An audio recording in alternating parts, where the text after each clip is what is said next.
तो कुरुक्षेत्र के 10 दिन बीत चुके थे। भीष्म पितामह शरशय्या पर थे और कौरव सेना में थोड़ी बेचैनी थी। हाँ, जाहिर है, इतना बड़ा योद्धा जब मैदान से हट जाए तो असर तो पड़ता है। बिल्कुल।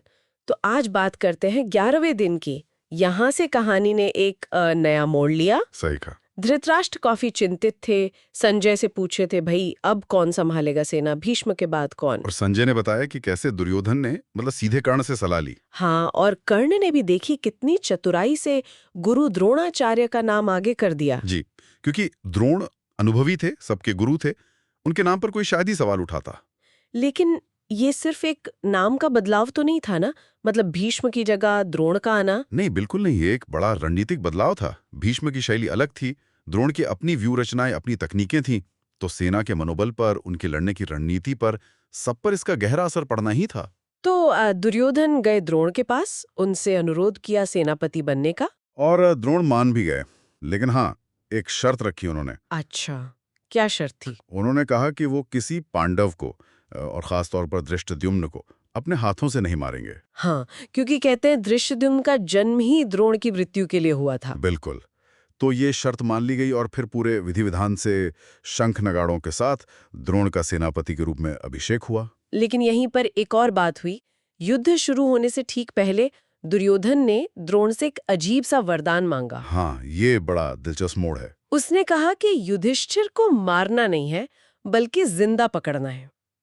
ये थोड़ा अजीब नहीं है? युद्ध में तो शत्रु को मारना ही लक्ष्य होता है ना। हाँ, ऊपर से तो अजीब लगता है, लेकिन अगर आप दुर्योधन के दिमाग को समझें, उसकी कुटिलता को देखें, तो ये चाल समझ आती है। क्या चाल थी?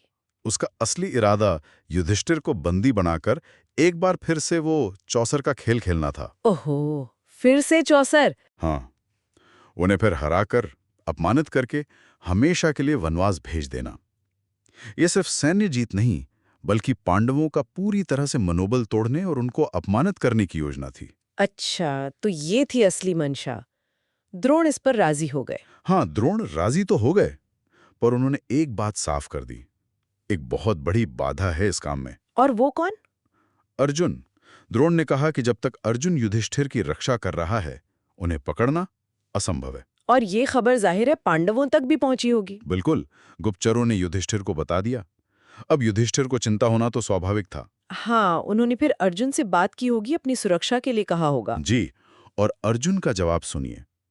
उनका आत्मविश्वास, उनकी निष्ठा। क्या कहा अर्जुन ने? उन्होंने युधिष्ठिर को पूरा भरोसा दिलाया, एक तरह से प्रतिज्ञा ली। कहा, महाराज, जब तक मैं जीवित हूं, आपको कोई डरने की जरूरत नहीं। चाहे तारे टूट जाएं, धरती फट जाए, पर मैं द्रोण को आपको बंदी नहीं बनने दूंगा। स्वयं इंद्र भी आ जाएं तो भी नहीं। वाह, ये तो बहुत बड़ी बात है। बिल्कुल, और ये सिर्फ शब्द नहीं थे, ये अर्जुन की क्षमता और उनकी प्रतिज्ञा की दृढ़ता थी। इससे पांडव सेना का हौसला कितना बड़ा होगा। तो फिर 11वें दिन का युद्ध शुरू हुआ। जी, द्रोण सेनापति थे। कैसा रहा पहला दिन उनके नेतृत्व में? द्रोण ने आते ही भीषण आक्रमण किया। पांडव सेना में सचमुच हाहाकार मच गया। उधर शकुनी और सहदेव का भी आमना सामना हुआ। हाँ, उसमें तो सहदेव ने शकुनी को बुरी तरह हराया था, हालांकि वो बच निकला। जी, और फिर अभिमन्यु का पराक्रम। हाँ, अभिमन्यु ने तो कमाल ही कर दिया था उस दिन। बिल्कुल, पहले पौरव को हराया, फिर जयद्रथ जैसे योद्धा को पीछे हटने पर मजबूर किया। और वो शल्य वाली घटना, अरे हाँ, जब शल्य ने वो घातक भाला फेंका और अभिमन्यु ने उसे हवा में ही पकड़ लिया और फिर उसी भाले से शल्य के सारथी को मार गिराया। सोचिए जरा, क्या अद्भुत दृश्य रहा होगा। अविश्वसनीय। और फिर भीम और शल्य का गदा युद्ध भी तो हुआ था। हाँ, बहुत भयंकर युद्ध। ऐसा लगा जैसे दो पहाड़ टकरा रहे हों।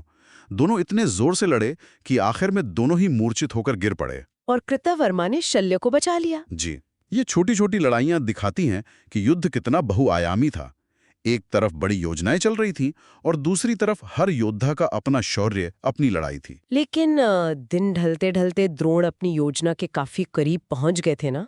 हाँ, वो कई योद्धाओं को, कुमार, सिंहसेन, व्याघ्रदत्त जैसों को मारकर युधिष्ठिर के रथ के बहुत पास आ गए थे। पांडव सेना में डर फैल गया था।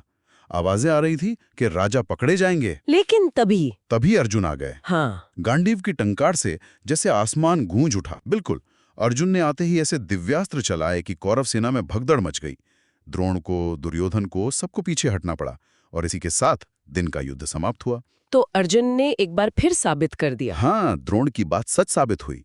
अर्जुन के रहते युधिष्ठिर को पकड़ना नामुमकिन था। वो एक अभेद्य दीवार की तरह थे। शाम को कौरव शिविर में क्या माहौल रहा होगा? काफी निराशा हुई होगी। जाहिर है, दुर्योधन की सभा में द्रोण ने फिर वही बात दोहराई।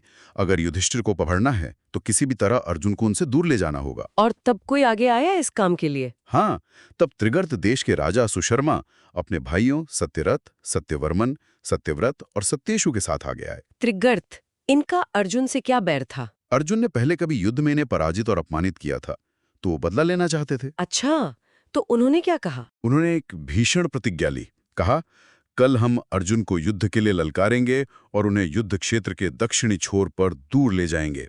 या तो हम उसे मारेंगे या उसके हाथों मारे जाएंगे, पर हम पीछे नहीं हटेंगे। बाप रे, ये तो आर या पार वाली प्रतिज्ञा थी। बिल्कुल, एक हताश लेकिन बहुत दृढ़ संकल्प। कौरवों के पास शायद यही एक रास्ता बचा था। इस प्रतिज्ञा ने अगले दिन यानी 12वें दिन के युद्ध की पूरी पटकथा लिख दी। तो ये था कुरुक्षेत्र के 11वें दिन का पूरा लेखा जोखा। द्रोण का सेनापतित्व, युधिष्ठिर को बंदी बनाने की वो कुटिल योजना, अर्जुन का अभेद्य रक्षा कवच और अंत में त्रिघर्तों की वो खतरनाक प्रतिज्ञा जिसने 12वें दिन के लिए मंच तैयार कर दिया। जी हाँ, और आज की इस चर्चा से एक बात सोचने पर मजबूर करती है। युद्ध में ये जो बड़ी-बड़ी रणनीतिक योजनाएं होती हैं और जो योद्धाओं की व्यक्तिगत प्रतिज्ञाएं और उनका शौर्य होता है, इनका आपस में क्या संतुलन है? खासकर तब जब सामने अर्जुन और कृष्ण जैसे महारथी हों। क्या सिर्फ दृढ़ संकल्प और योजनाएं नियति को या असाधारण क्षमता को बदल सकती हैं? ये एक विचारणीय प्रश्न है।